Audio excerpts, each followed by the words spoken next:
On today's show, the Hawks lose one of their rookies to an injury that might cost him quite a bit of time. Plus, the latest on Vit Krejci's contract, which is, by the way, spoiler alert, very, very good for the Hawks, and much more. We'll get into all of that coming up.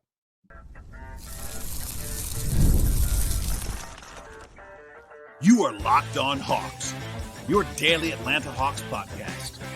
Part of the Locked On Podcast Network. Your team every day.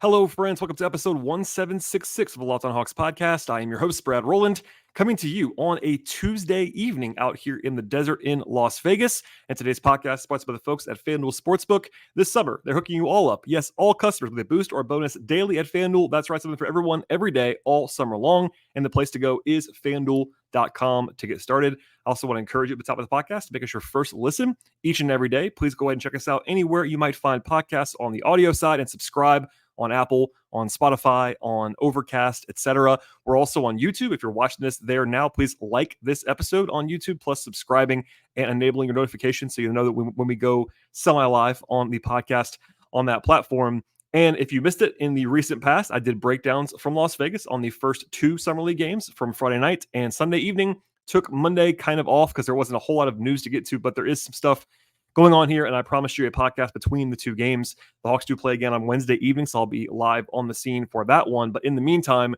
two big pillars of today's podcast, the first of which is unfortunate when it comes to the Hawks and an injury. And then later on in the podcast, we'll kind of dive into Vit Krejci's contract a little bit with some details that are very, very favorable. And I want to stress, very favorable for the Hawks and not so favorable for Vit, honestly. But first, I sort of teased it already, but Nikola Đurišić, the Hawks' second-round pick, who they traded for on draft night, pick number 43 in this last draft, who the Hawks are excited about, and I know fans are excited about as well. He left the game on Sunday, as we discussed on this podcast, with a left foot injury. He was seen by me and others in a walking boot after the game. Ronald Norred, the Hawks Summer League coach, didn't really give a huge update on him after the game, just kind of good vibes and stuff like that. But the news broke on Monday evening. He's going to be out for a while. An X-ray showed a left foot fracture of some kind for Đurišić. That is all we know as far as the severity and the specifics right now as of this recording. Again, a big part of that is that the Hawks are in Vegas. They don't have their normal infrastructure here. Their whole medical team not here necessarily. So I'm sure he'll have an MRI. I'm sure they'll be releasing more information at some point about an update on what kind of fracture it is, etc. But the fracture is definitely going to keep him out for all of Summer League. No surprise there, as the Hawks are going to be done within the next few days in Las Vegas. And that's the short-term breakdown. But the long-term is unclear at this point. In asking around and researching and Googling all those fun things, a foot fracture could be from like 6 weeks on the light side to well longer than that. Several months if it's a Jones fracture, however you want to put that. I'm not an expert on those things, but it could be a while. It is mid-July, of course, as I'm recording this podcast. We don't know what it's going to be. But training camp's going to begin in like 9 or 10 weeks for the Hawks. And there is a decent chance, if you go by kind of just what history has been on relatively all foot fractures, that he could not be ready for the beginning of camp. He could be by then. The Hawks' other injuries that have happened so far this summer, Seth Lundy, Kobe Buffkin, are on track for camp. But TBD is kind of where I'd be right now. I don't want to tell you a positive or negative either way because we just don't know as of this recording on Tuesday early evening. The Hawks have had some tough luck with injuries in recent days to their young players. Of course, Buffkin and Lundy, two of the more recent draft picks, the two of the three guys from last year, are going to be ready for camp, but they're both hurt right now and missing Summer League. Mo Gay last year, who everybody's really excited about, top 40 pick, missed the vast majority of last season, despite showing the flash that he did because of a couple of different injuries, and now Đurišić. So obviously that is unfortunate for the young man, regardless, because the timing of this, he played basically one game and one quarter in Summer League. And I always stress this, the only time that people can see these guys play is in Summer League games. But a lot of the development in the summer happens away from the court. With rookies, a little bit different. He just got here. He was playing professional basketball deep into like May. So a little bit of a shorter offseason, generally speaking, for him than it would be for a college player. But, there was development that happened between when he was drafted and when he was done playing in Summer League. It reminds me when he's actually going to be seen again. But it's not like a totally lost summer, but still definitely unfortunate on that level. And then there is the question about his contractual status with the Hawks. So in short, he was playing Summer League without a contract, which is not out of the ordinary. I got questions about this, like kind of what the impact's going to be, whether this was normal or not.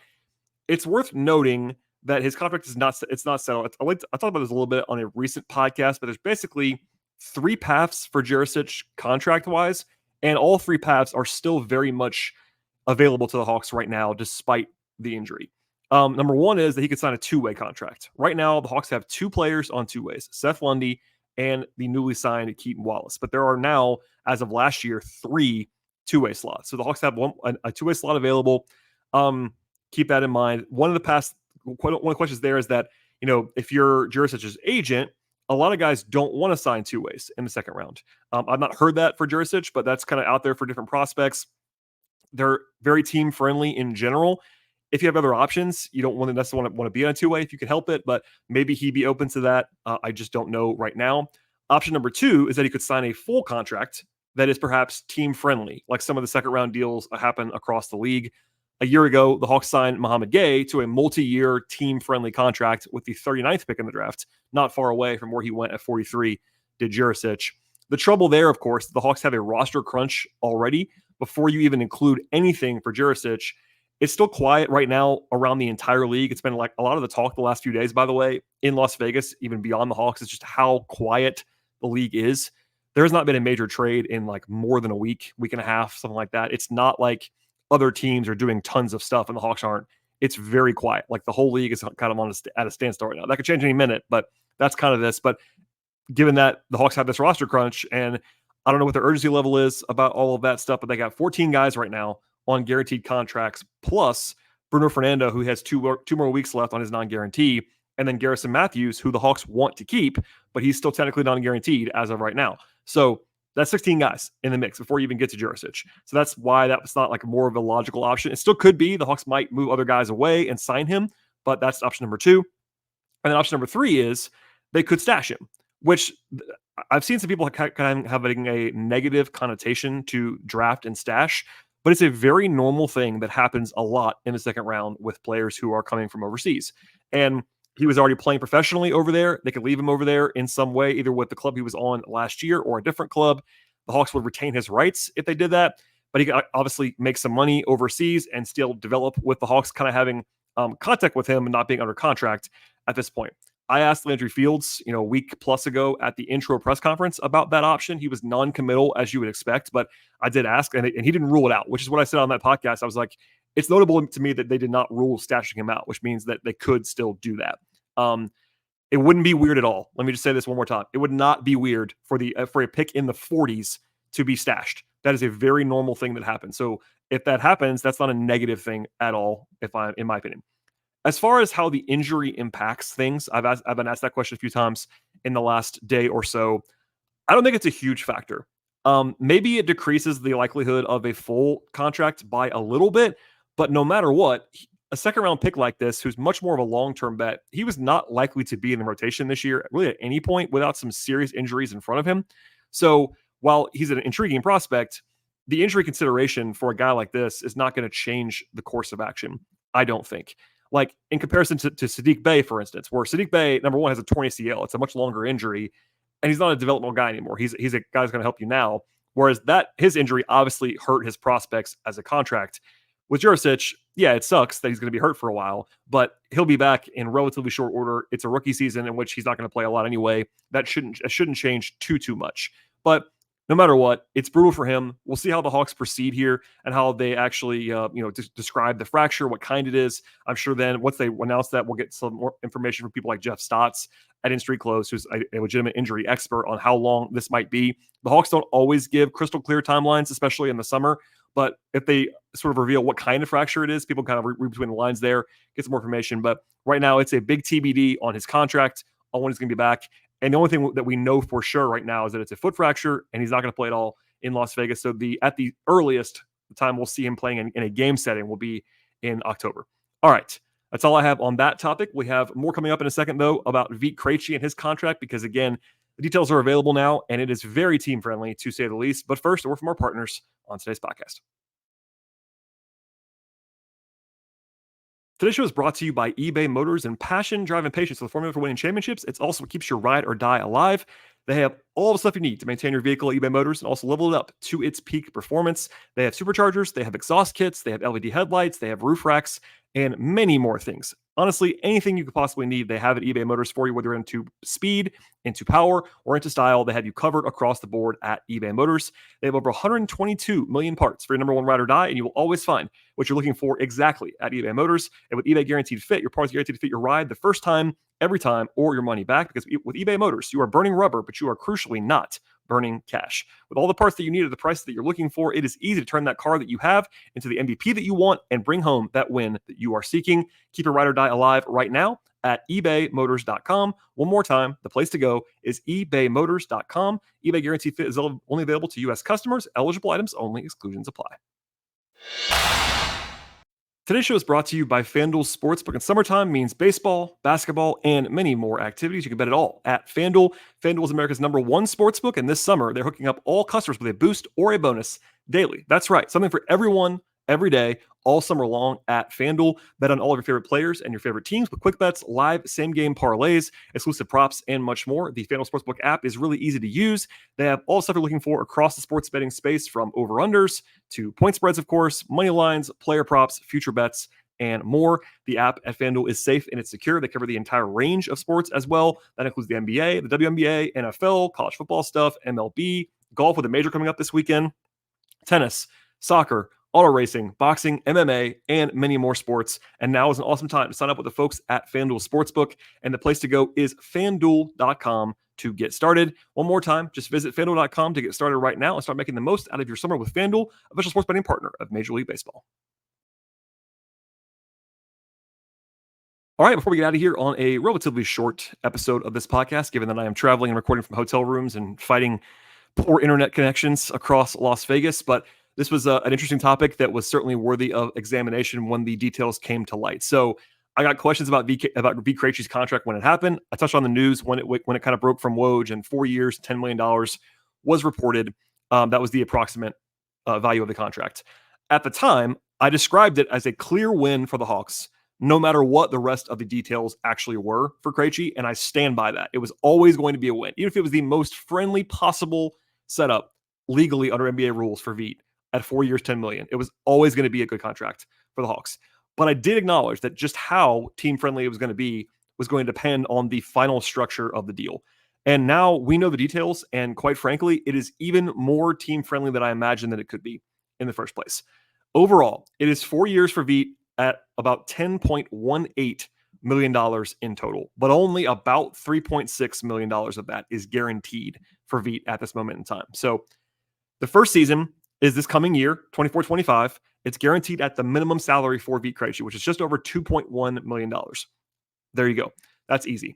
The second season is the contracts for about 2.3, a little bit more over the 2.3, but only 1.5 million of that is guaranteed. Now, granted, it would be a fairly big surprise if they cut him when they would owe him nearly 2/3 of his salary, if no matter what, but it's still only guaranteed at 1.5 compared to 2.3 in year two, which is the 25-26 season. His third season in 2026-2027 is totally non-guaranteed right now. It would be guaranteed for $250,000 if he's still on the team on August 1st of 2026, which is 2 years from now. Then it would become fully guaranteed for about $2.66 million if he's still on the team on opening night in October of 2026. So that's a lot of words, I understand that, but it's non-guaranteed as of right now. And then with some escalators beyond that. Then the fourth season, which is 2027, 2028, I know it's a long time from now, is a team option, which is already friendly for the Hawks, and it's also non-guaranteed. So the most friendly structure possible for Atlanta. The Hawks have to decide about the option by June 29th of 2027, which I know is a long time from now, but it's a team option with a non-guarantee. So extremely friendly on that. So that's a lot of numbers, I know, but what does it all mean? So I'll say this respectfully, and I do mean it respectfully. This is not a good deal for Vit Krejci or his agents / reps on the player side. Now, to be very clear, $3.6 million guaranteed is a lot of money in real life terms. I'm not saying otherwise. That's life-changing money for anyone, including me, by the way. But him only getting that much guaranteed right now is pretty brutal through the lens of the current NBA salary cap environment. And he also, at the same time, has the low guarantee, and he can't get to free agency for 4 years if things go well. So, for example, let's just say for a second that last year's late season breakout for Vit becomes real, and he's actually going to be a firmly rotation level player. Because in that 18, 20 game sample at the end of last year, he was playing firmly at like a top 6 or 7 player level on a team. Again, I'm not saying that's definitely going to happen, but let's just say that happens. He'd be worth at least $10 million a year with the way he was playing. And that might be aggressive, but even if you wanted to say $6, $7, $8 million a year over 4 years, that's a huge far cry from what he actually signed for. And again, that's not a lot to happen, but let's just say that it does. Right now, if the Hawks keep him around, they have him under contract for the minimum for 4 years, and they have all the control on the deal. Vit can't be a free agent again unless he's cut by the Hawks, in which case it hasn't gone very well for him, until he's 28 years old. So that's not his whole prime, but it's a lot of his prime years for very, very cheap. So the other question is, of course, why would this have happened? The short answer is that restricted free agency is extremely favorable for the team a lot of the time. Not always, but a lot of the time. I tried to caution people back in April when he was kind of having that breakout that I didn't think Vit was going to suddenly be in line for some huge payday, because it comes down to what your market actually is available for you. And the market didn't value him the same way that Hawks fans were necessarily seeing. Granted, the Hawks wanted him back the whole time. Landry was very open about that in a way that you wouldn't always see. And I think part of that was because they knew he was restricted and they could squeeze him a little bit, all those things. Plus, they like him. But the way that free agency works in the restricted environment is that basically, unless there's another team that is ready and willing to give you a real offer sheet for a player on Vit's level, coming off a two-way, all those things, not super proven, the incumbent team, so once that happens, the incumbent team has the player kind of over a barrel in the negotiation. Once it became clear, like 10, 12, 13 days into July, that offer sheet was not going to come for Vit, it was pretty clear by that point in time from another team. Vit had essentially two options. Either sign the qualifying offer, which was a two-way contract, and no one thought he was going to do that because it's just that's not what he's worth, or try to negotiate a multi-year deal with the Hawks, knowing that, again, the team had all of the leverage. And obviously the second option happened there. So I talked to people around the league about this, not Hawks people necessarily, I mean, Hawks people too, but like people around the league, they're objective about this, agent side, team side. People were still surprised about how team-friendly this actually is. Like, not even getting 2 fully guaranteed years is pretty crazy, plus giving the option on the 4th year. Like, if they were to sign a deal that was this non-guaranteed, at least getting out of it after 3 years of your Vit would be good, or if you get, all that stuff. But having the very few guarantees and the team option and 4 years is like the combination of brutal stuff on the team side. Sorry, on the player side. And look, but this is a Hawks podcast. People listening to Hawks, they're fans.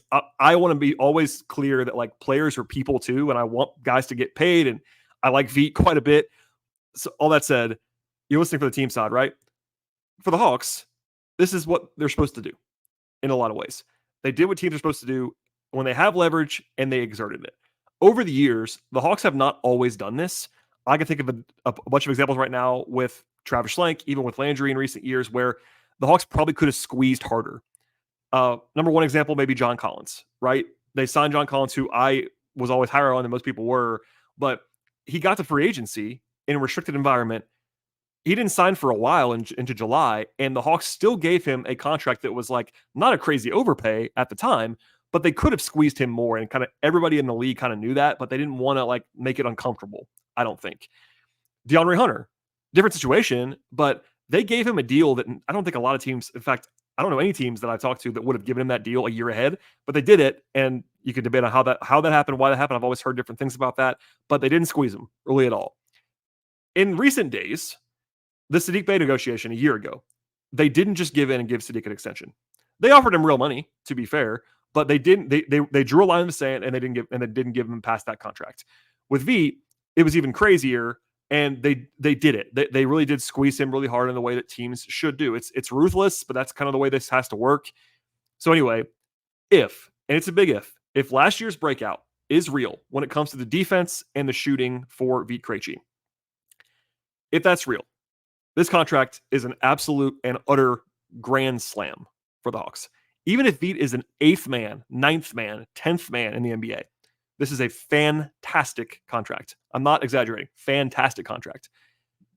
Even if it's not real and Vit becomes the guy he was 2 years ago who got cut and was signed by the Hawks to a two-way in the middle of the season because he was available in the middle of the season, Even if that player comes back, this deal's still fine because there's no risk at all.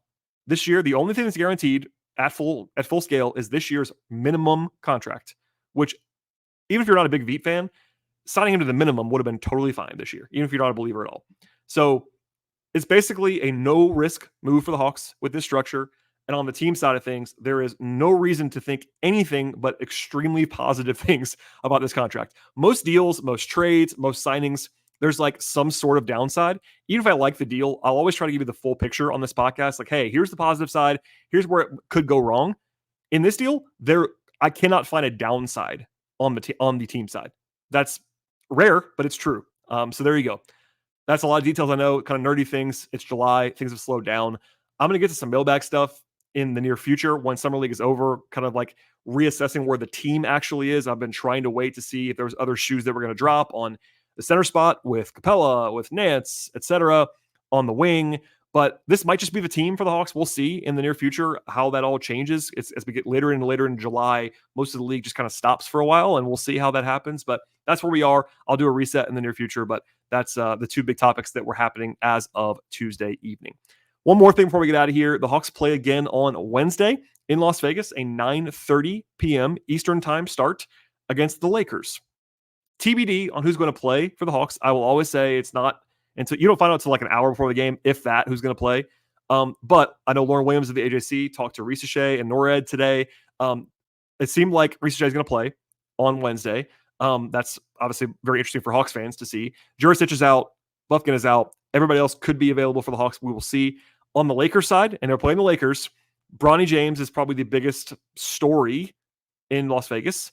He's not playing all that well, but that's a big draw, getting a lot of attention. I will just warn Hawks fans now. This is a national TV broadcast. They're going to talk about Bronny a lot. Keep that in mind. I won't be watching. I'll be in the building watching in person, not the broadcast, but that'll happen if he's playing. And then also the Lakers have Dalton Connect, who is a lottery level talent in this year's draft as well. So there you go. And then after that, the Hawks play on Friday, and then they'll play again in the fifth game, either on Saturday or Sunday in Las Vegas. This last one, actually Wednesday, will be the last time I'm actually in the building. I have to go home after this to tend to some day job things and travel some more, actually. But I will be on the scene Wednesday night, and we'll have full coverage after the game. So please stay tuned for that. Please subscribe to this podcast anywhere you might find podcasts, Apple, Spotify, Overcast, etc. Please like this show on YouTube. If you're watching this episode right now, just like it. It's one button click. Do that for me. Please subscribe to the show as well and tell your friends. If you know any Hawks fans in your life who are part of your family, part of your friend groups, acquaintances, coworkers, share this podcast with them. Hopefully they will enjoy it as well. 5-star ratings and reviews. Follow the show on Twitter at Locked On Hawks. Follow me on Twitter as well at BT Rowland. I also write about the Hawks, share some extra stuff at patreon.com/BT Rowland. Thanks for listening, everybody. I'd very much appreciate it. Enjoy the rest of your Tuesday into Wednesday, and we'll see you after the game on Wednesday.